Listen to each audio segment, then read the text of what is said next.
Hello ladies and gentlemen, and welcome to a new episode of Eve Echoes. First of all, please forgive my absence. As some of you may know or may not know, my daughter had COVID, and for, like regulations says, we had to sit isolated from everyone else, locked up inside a home for 14 days, and the best part is that we managed to deal with the situation internally, and none of the other family members got sick.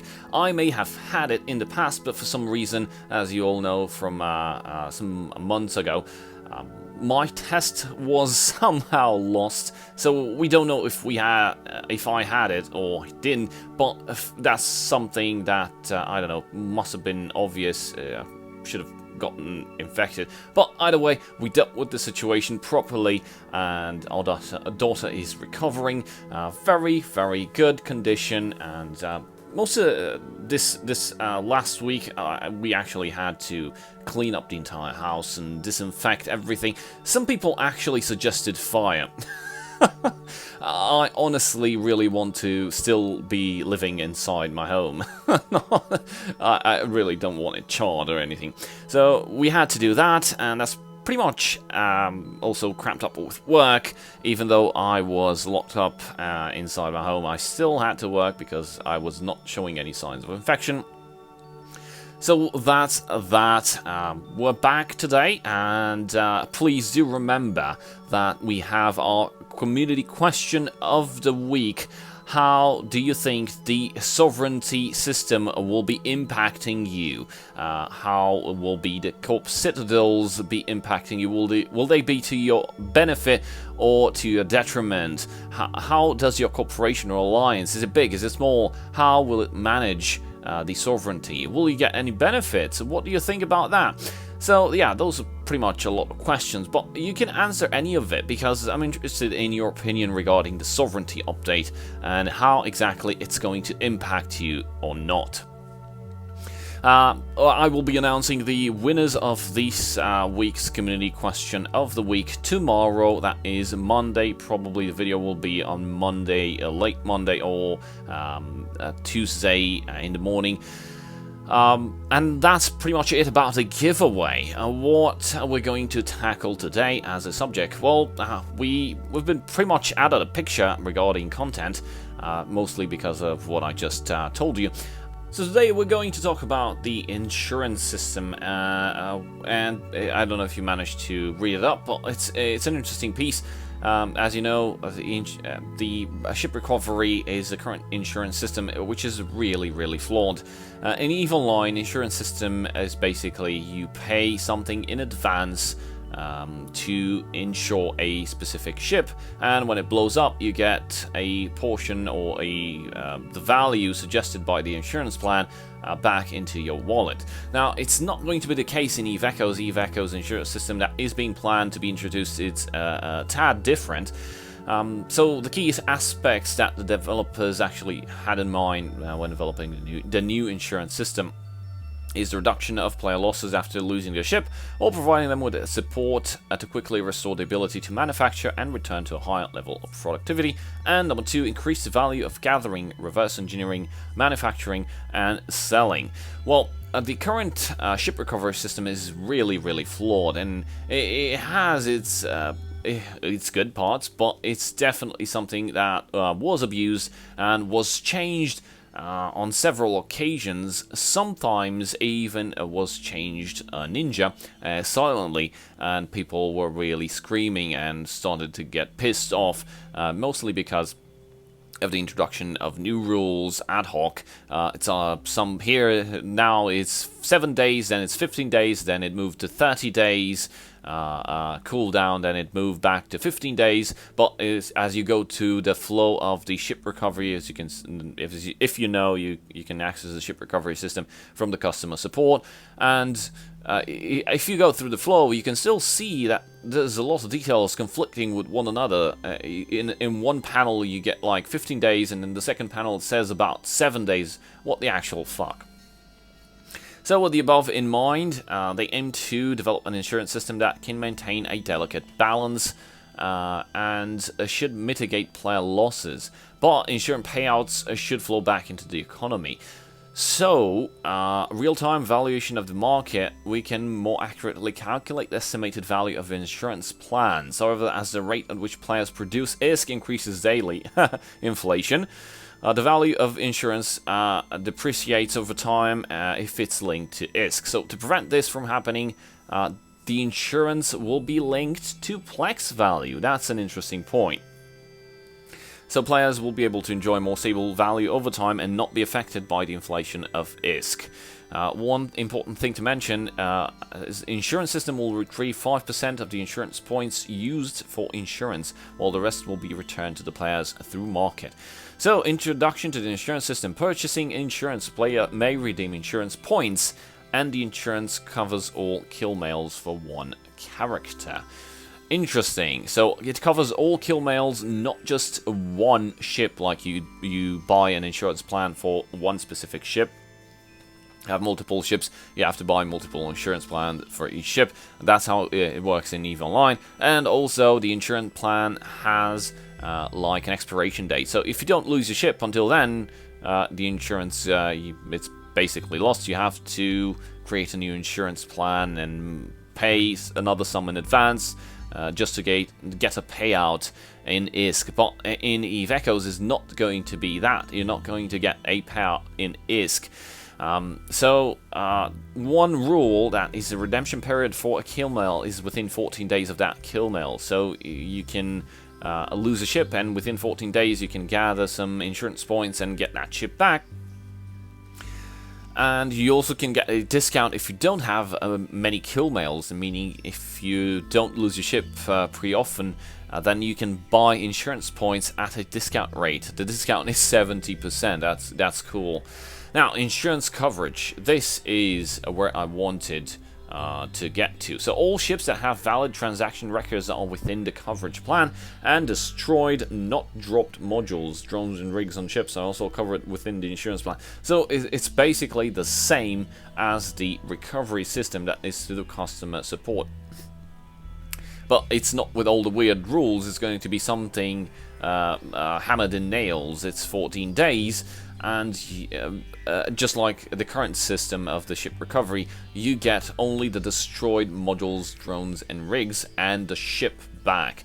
Now, I don't know how they actually mentioned above that this will help with the industry and the economy, because basically one of the flaws of the current ship recovery system is the fact that ships, modules and everything are basically being returned to the player, and there's players not buying anything from the market because they get their stuff back, so they're not incentivized to like go and buy something else. Like the policy in EVE Online is when your ship blows up, you get ISK in return. With that ISK, you go to the market and you get yourself a new ship.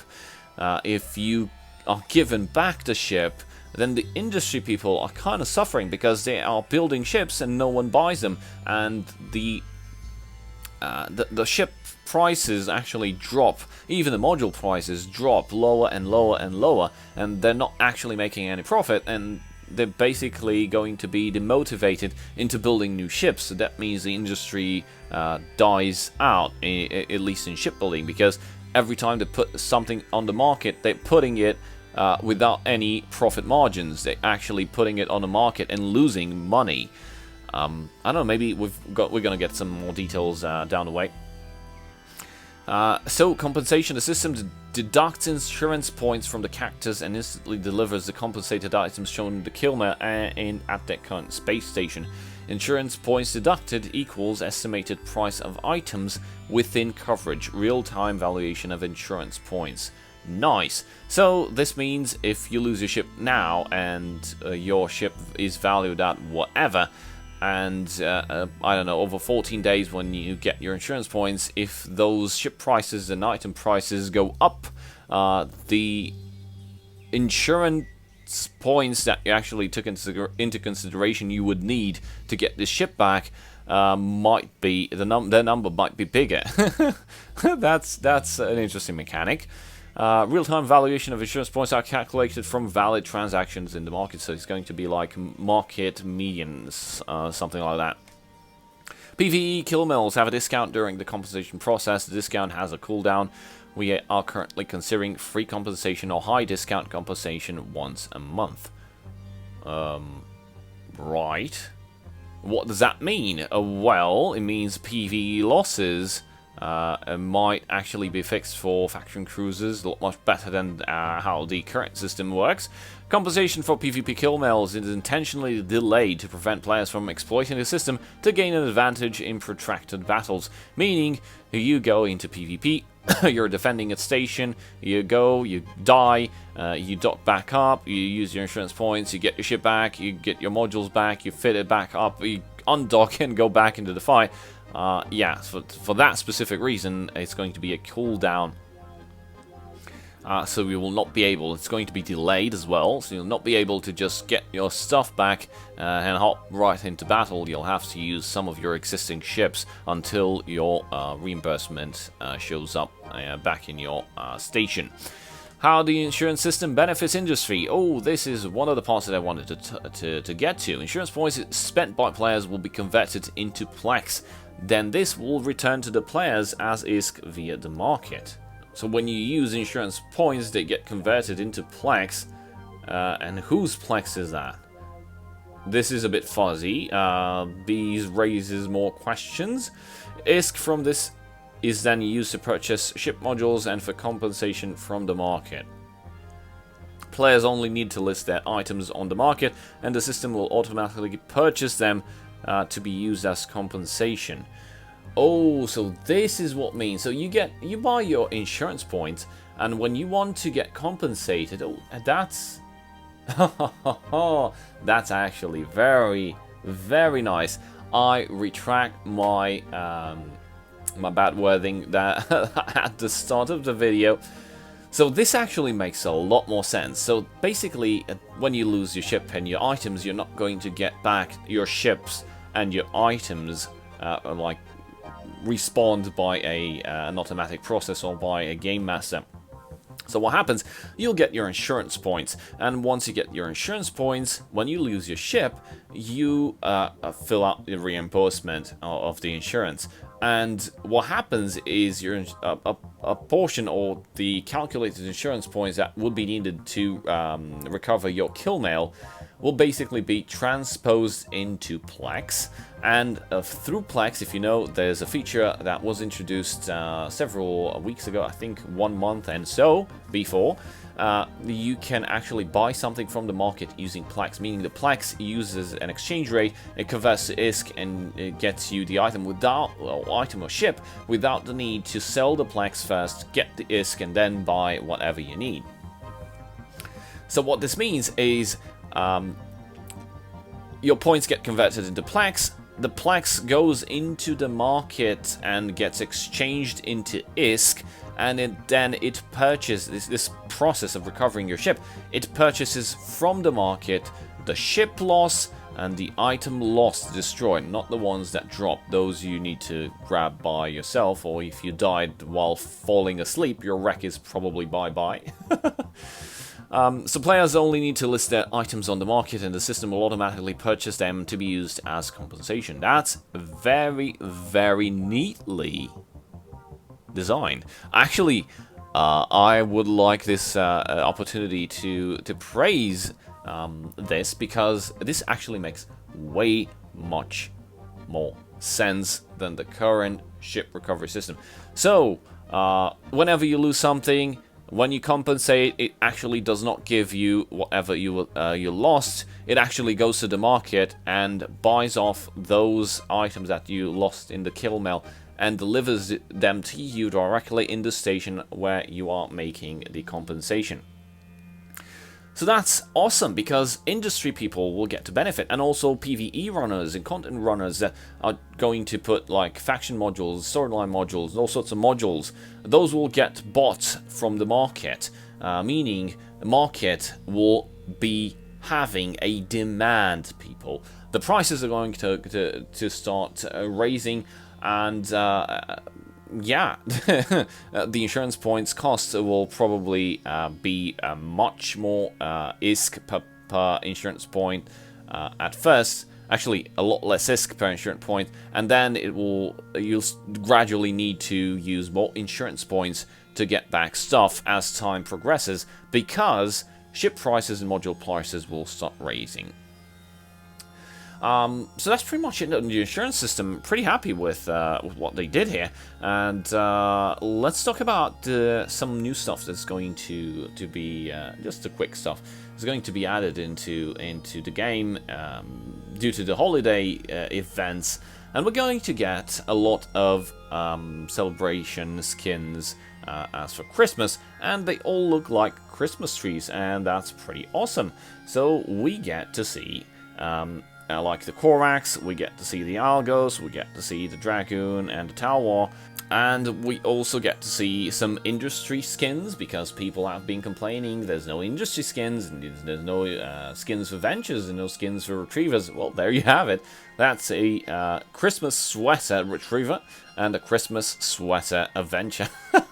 These are pretty neat. They're kind of fun. And I had a discussion, actually I made a kind of a rage post recently, because people complained about not having skins for industry, and when the skins for industry were announced, people were like, oh, what the hell, the people are going to spot me in space, this will make me as bright as a Christmas tree. Well, for starters, no one will be able to see you faster because you have this skin fitted, because most people just use the overview on the fast targeting function to target you. You won't be targetable as in at a faster rate because you have the skin. And second, people usually, at least people going PvP hunting other people, usually stay zoomed out because they want to be aware of their surroundings, meaning to them you will be just a pixel. No one will see your skin, so please stop complaining. You'll just get this nice item. In my opinion, I hope this will be given out for free, and no event like go and destroy anomalies, because industry people won't be able to do that because they'll prefer to mine. So I hope that these skins will be given out, or at least will be able to be acquired using, I don't know, Plex or Aurum or whatever. Or just be given out like the Thanksgiving, the golden skins. So yeah, that's pretty much it. So yeah, thank you guys for watching. A very big shout out to my channel supporters. I'll see you guys next time. Hopefully we'll have more videos at a higher rate, production rate. But I have a very nice surprise for you coming soon. It's going to be an awesome musical. Some of you may know what I'm working on, some of you may not know, but it's going to be epic. Please stay tuned. Cheers.